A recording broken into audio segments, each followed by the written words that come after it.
Vamos a escuchar ahora a la doctora Nubia Piqueras Grosso con el negocio farmacéutica y la carrera por la vacuna contra el virus del COVID-19. Sí, buenos días y muchas gracias por la invitación. Quiero empezar mi intervención en este foro con la noticia que esta semana llenó de esperanzas a la humanidad, y es que el presidente Vladimir Putin, el presidente ruso Vladimir Putin, anunció que científicos de su país registraron ante las autoridades pertinentes de la nación europea lo que se considera la primera vacuna contra la COVID-19, una enfermedad altamente contagiosa. De esta forma, la vertiginosa carrera contrarreloj por hallar la cura, en la que varios laboratorios pugnaban por tener la primicia, como bien decía el profesor Claudio, llegó a la meta con la vacuna Sputnik 5, que bueno, quiero también compartirles una primicia de hace unas horas, que ya las autoridades, el gobierno ruso anunció que ya hoy se empezaron a producir las primeras dosis de esta vacuna contra la COVID-19. Luego de ser creada en tan solo 5 meses en el Centro Nacional de Investigación de Epidemiología y Microbiología Nikolai Gamalaya, tal vez muchos se pregunten sobre la eficacia, calidad y seguridad de este preparado vacunal, que ha sido también las matrices de opinión que ha desarrollado los medios de prensa a nivel internacional, un poco que para cuestionar este registro de la vacuna rusa. Pero para conocer un poco el porqué que hay detrás de este resultado tan rápido y en tan corto tiempo, les propongo escuchar a la periodista Inna Afinogenova, periodista de Russia Today, que en un breve video explica cómo fue este proceso. Ruede video, por favor.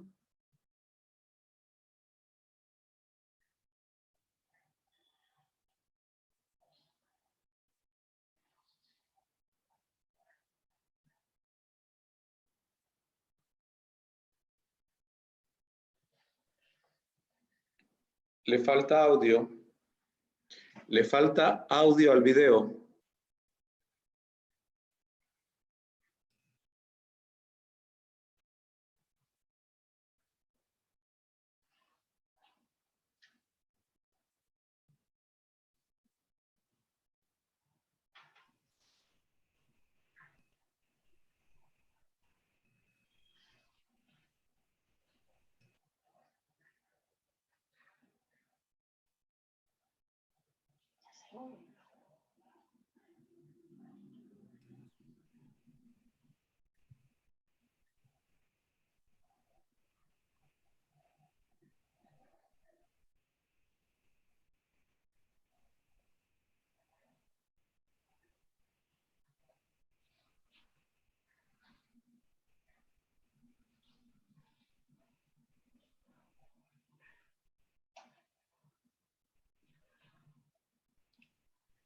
Bueno, en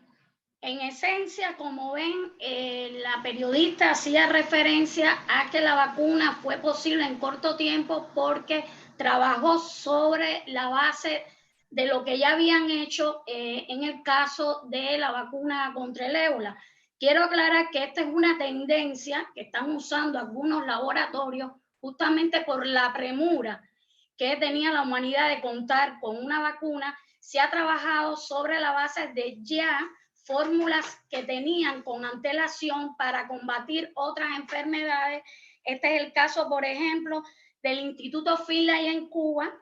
donde los investigadores desarrollan actualmente 4 candidatos vacunales contra la COVID-19 a partir de experiencias anteriores con otras fórmulas, como la vacuna contra la hepatitis B y la pentavalente, que incluye antígenos contra 5 enfermedades: difteria, tétanos, pertussis, hepatitis B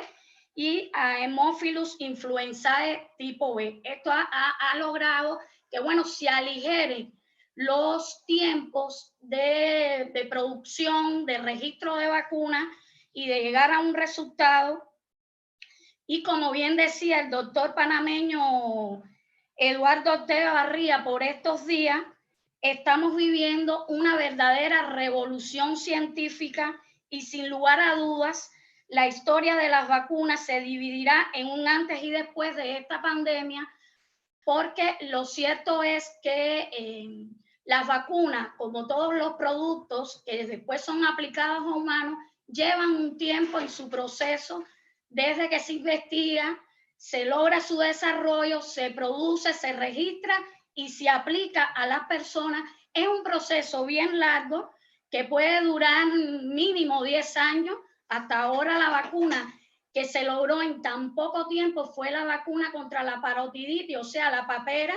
que se logró en 5 años, era la que tenía el récord hasta ahora de menos tiempo,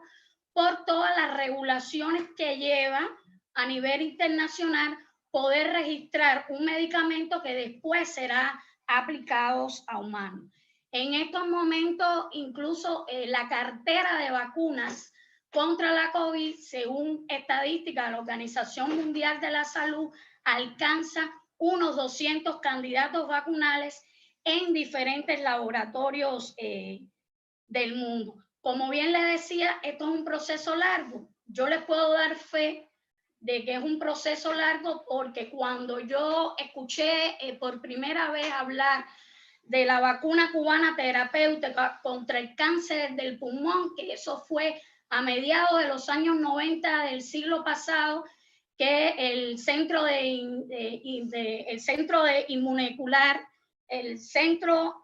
Inmunología Molecular de La Habana empezó a investigar esta vacuna, era a mediados de la década de los 90, y 25 años después fue que esta institución logró finalmente registrar la primera vacuna del mundo terapéutica contra el cáncer de pulmón, que bueno, ya hoy se comercializa en algunos países, y para su registro Cuba acudió a ensayos clínicos, a la colaboración de la cual también hablaba el profesor Claudio, y en este caso colaboró para sus ensayos clínicos con instituciones de prestigio, como es el caso del Instituto contra el Cáncer Roswell Parker de Nueva York en Estados Unidos. También quiero acotar que, bueno, dentro de estas madejas de vacuna y de la carrera por ella, tendríamos que hacer referencia también a otras vacunas más mediáticas, porque en honor a la verdad, la vacuna rusa no ha sido de las más mediáticas, de las que más han hablado los medios de prensa. Tal vez por eso tomó a muchas personas así de sorpresa que esta semana el presidente ruso anunciara la vacuna, porque en honor a la verdad, las más mediáticas han sido las vacunas chinas. China está trabajando en estos momentos en 3 candidatos vacunales. Está la vacuna de la Universidad de Oxford en Reino Unido y la vacuna del laboratorio estadounidense, que bueno, ha sido la más mediática de todos porque como el profesor Claudio en su intervención anterior decía, esta carrera por la vacuna se ha usado mucho, ha tenido un matiz político, particularmente en el caso de Estados Unidos, donde el presidente Donald Trump apostaba a que esta vacuna fuera la primera que saliera al mercado antes del 3 de noviembre próximo, que bueno, son las presidenciales en Estados Unidos, y ya los expertos han dicho que no va a ser posible, que estaría a principios del 2021 esa vacuna. Ahora, después de tener esta vacuna, hay una pregunta que tal vez todos nos hacemos. ¿Qué papel juegan las farmacéuticas? ¿Qué representa esta industria en las ganancias de los laboratorios. Pero sobre esta y otras interrogantes daré algunos elementos porque, bueno, no quiero atiborrar a los presentes con tantas cifras porque realmente esto es una industria multimillonaria que lucra con la salud de las personas, es lo más triste de esta industria. Y bueno, quiero empezar diciendo que a finales de los años 70, Henry Gadsden, el presidente ejecutivo de una de las grandes compañías farmacéuticas, expresó, o más bien confesó, a una revista de negocios que la industria debía reinventarse de manera que se pudiera tratar no solo a los enfermos, sino también a quienes estaban bien, o sea, las personas sanas. Y si lograban que tomar fármacos fuera tan cotidiano como masticar chicle, podrían medicar la vida moderna. Esta imagen ilustra muy bien el negocio de la salud y de la industria farmacéutica, el tercer sector de la economía mundial. No olvidar que el mercado mundial farmacéutico es de 1,3 millones de dólares. Y como decía, es el tercero detrás del mercado del armamento y del narcotráfico, que son, bueno, los dos sectores que más dinero hoy dan a las personas que están involucrados en él. Incluso en el caso de Estados Unidos, la industria farmacéutica tiene sus beneficios, son 4 veces más elevados que los demás sectores industriales de ese país. Pero ¿cómo ejerce su poder en el mundo esta industria? Los grandes personas de dinero que están detrás de esta industria. En primer lugar, sobre los legisladores para promover o bloquear leyes de acuerdo a su conveniencia. Y en segundo lugar, sobre la Organización Mundial sobre el poder, la presión que ejercen sobre la Organización Mundial del Comercio y otras instituciones internacionales para que se apliquen a rajatabla sus injustos derechos de exclusividad sobre medicamentos esenciales que podrían salvar millones de vidas si tuvieran un precio asequible. Este es el caso de John Martin, director de Gilead, que ganó personalmente 180 millones de dólares cuando anunció en el 2014 que la Agencia de Administración de Alimentos y Medicamentos del Gobierno de los Estados Unidos aprobó su nuevo fármaco Sofosbuvir,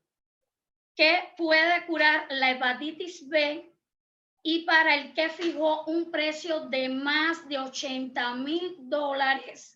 cuando el costo de producción del medicamento oscilaba entre 68 y $36. Lo triste de esta historia es que la mayoría de las personas que padecen de esa enfermedad, o sea, de la hepatitis C, son pobres que por su condición de pobre no tienen acceso a este medicamento justamente por el precio al cual hacía referencia. Lo peor también de esta historia son las prácticas reiteradas de la industria farmacéutica. Extorsión, ocultamiento de información, fraude sistemático, malversación de fondos, violación de las leyes, obstrucción a la justicia, falsificación de testimonios, compra de profesionales sanitarios, manipulación y distorsión de los resultados de la investigación, alienación del pensamiento médico y de la práctica de la medicina, divulgación de falsos mitos en los medios de comunicación, soborno de políticos y funcionarios, corrupción a la administración del Estado, de manera que todo esto ellos utilizan para imponer sus reglas y la peor parte de la historia se la llevan las personas porque puede provocar, todo esto provoca la muerte. Tanto es así que algunas estadísticas reflejan que en los países ricos las enfermedades causadas por el uso indiscriminado de medicamentos o con calidad dudosa son ya la tercera causa de muerte detrás del infarto y el cáncer. Eso le da una medida a ustedes de cómo estas farmacéuticas manipulan la opinión pública, sobre todo a las personas a las cuales va dirigido ese medicamento y que confían en la ética de los profesionales que están detrás de ese medicamento. Y bueno, estas grandes transnacionales manipulan para lograr sus objetivos. Lo cierto es que la industria farmacéutica dedica enormes recursos a influir en los grandes medios de comunicación con la complicidad de expertos retribuidos directa o indirectamente por las compañías, al tiempo que muchas veces generan, muchas veces exageran los supuestos efectos beneficiosos de sus productos ante los reguladores y los profesionales de la medicina. Y en medio de este contexto emergen los intereses de grandes farmacéuticas como Novartis, Roche, Pfizer, Johnson & Johnson, entre muchas más, que bueno, pugnan con firmas chinas o nuevas compañías de la biotecnología como Gilead para frenar a la COVID-19. Ya que mencioné a esta última firma, voy a centrarme en ella para ilustrar en términos de cifra cuán millonarios pueden ser los beneficios de esta industria. Gilead, con una capitalización cercana a los $100.000 millones, era una gran desconocida para el gran público hasta que su fármaco Remdesivir, que bueno, recientemente Panamá lo adquirió para su tratamiento a los pacientes contagiados aquí, saltó a los titulares en medio de la pandemia y disparó la cotización de este fármaco de $65 a comienzo del 2020 a $83 actualmente. La compañía, fundada en 1987, es hoy referente en el desarrollo de medicamentos antirretrovirales muy importantes para la sobrevivencia de los pacientes VIH-Sida. Y bueno, también tiene en su haber esta compañía productos contra la hepatitis B o contra gripe. Tiene una capitalización bursátil de $170.000 millones tras revalorizarse un 10%. Como dato adicional, le comento que en el 2019 facturó $32.000 millones. Bueno, como les dije, ahí aparecen otras muchas compañías, las cuales, bueno, mencioné hace un minuto, que también, si echamos un vistazo a las estadísticas, se han disparado sus ganancias enormemente, sobre todo ahora a raíz de la COVID-19. Llama la atención que algunas de estas firmas han vuelto a respirar gracias a la pandemia, pues las estadísticas reflejan pérdidas económicas y déficits acumulados durante años. Es el caso de Aker Biosciences, cuyos ingresos cayeron un 5% en el 2019 hasta los $1.57 millones.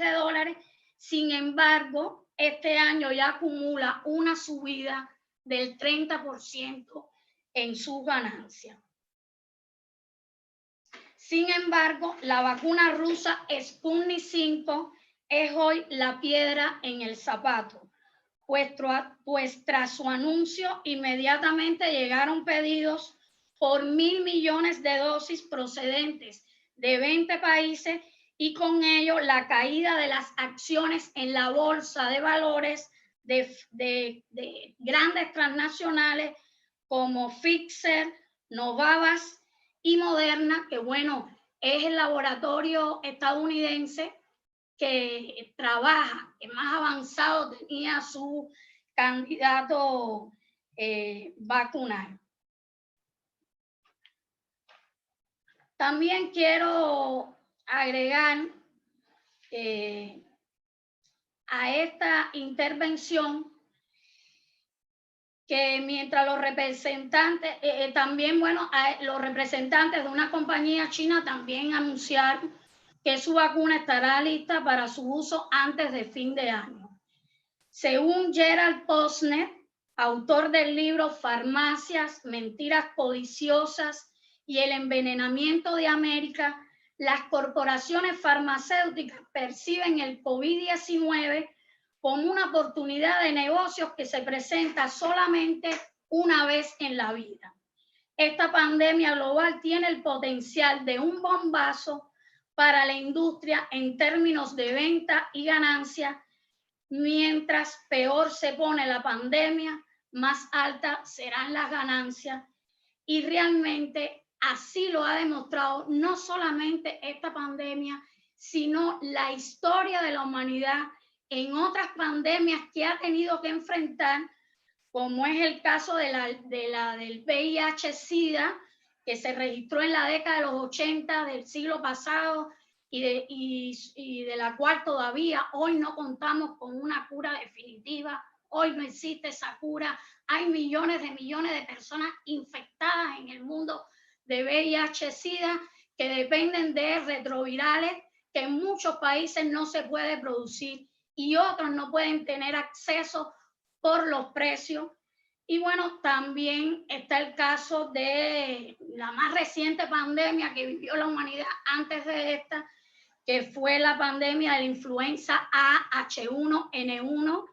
en el 2010, que por supuesto está muy lejos de los estragos que está dejando hoy la COVID-19 en el mundo, no solamente en el plano de la salud, sino también en el plano económico y social de la humanidad. Por último, quiero referirme, para concluir mi intervención, de cuáles son las claves para poder enfrentar, o sea, la respuesta que debemos dar como humanidad a esta pandemia global. Yo quiero resumirla en 3 aspectos que, bueno, trataré de desarrollar sucintamente. Colaboración, prioridad y solidaridad. Esas son las 3 palabras clave para hoy poder enfrentar esta pandemia global de la mejor manera. En el caso de la colaboración, esta pandemia ha demostrado que lograr un medicamento, lograr una cura, es algo que solo pueden hacer las grandes naciones, solo pueden hacer los grandes laboratorios, porque la investigación lleva muchos recursos y no es posible que países con escasos recursos, como el caso de nuestra región, donde hay muchos, puedan asumirlo. Por tanto, es importante la colaboración, no solo entre los grandes laboratorios, no sé, un laboratorio de Estados Unidos con Rusia o China y viceversa, sino que también es necesaria la colaboración internamente dentro de los países. Así lo ha demostrado China, así lo ha demostrado Rusia, así lo demuestra Cuba en los trabajos que está haciendo de sus candidatos vacunales, que para lograr un resultado no solamente se ha centrado en la labor de un grupo de científicos de una institución determinada, sino que han tenido que recurrir a la sapiencia, a la acumulación de conocimientos de más científicos dentro de sus países que laboran en otras instituciones. En el caso de la prioridad, es importante decir que a pesar, como yo les decía, esto es un proceso de países con altos recursos, pero la vida ha demostrado, y disculpen que haga referencia mucho a Cuba, pero es el sistema de salud, el sistema científico que conozco al detalle, porque durante 20 años me dediqué a escribir de esos temas y tuve la posibilidad de conocer a muchos científicos, visitar muchas instituciones científicas y por eso hago referencia, porque es el que conozco el detalle. Y quería decirle con relación a Cuba que a pesar de ser un pequeño país bloqueado, puede demostrar, o de hecho ha demostrado que cuando hay voluntad política de gobierno, cuando hay estrategias bien definidas de desarrollo científico, de prioridades, de atención preventiva a la salud, se pueden lograr resultados como los que yo hacía referencia de, bueno, los 4 candidatos vacunales contra la COVID que está trabajando, la primera vacuna terapéutica contra el cáncer de pulmón y otros muchos productos. Pero eso solo es posible en países como el nuestro, pequeños y con limitados recursos, gracias a la voluntad política y a la estrategia, que eso puede multiplicarse en el resto de los países de nuestra región. Y por último, la solidaridad. Muy importante la solidaridad. Este es un momento de dejar a un lado las diferencias, las banderas políticas, las ideologías. Es un momento en que la humanidad debe unirse por la tragedia que se está viviendo. El profesor Claudio en su intervención hacía referencia a países como Ecuador, Perú, donde los muertos los han tenido que recoger en las calles, porque esta pandemia ha demostrado la fragilidad de los sistemas de salud en muchos países de la región que han colapsado, la falta de prioridad a la salud como un derecho primordial y universal de los seres humanos. Y este es el momento de unirse para ayudar. Si yo tengo algo, lo presto. Si yo tengo un conocimiento, lo doy. Incluso hoy en las redes sociales se ha podido ver que muchas de las inventivas que han hecho jóvenes creadores científicos han sido posibles gracias a comunidades científicas que hay en las redes, donde han compartido códigos para, por ejemplo, poder producir mascarillas faciales, para poder producir respiradores artificiales que son tan vitales para mantener con vida al paciente que está en estado grave. Solo para concluir ya, quiero decir, muchas veces escuchamos decir que la mejor vacuna contra la COVID-19 es la solidaridad.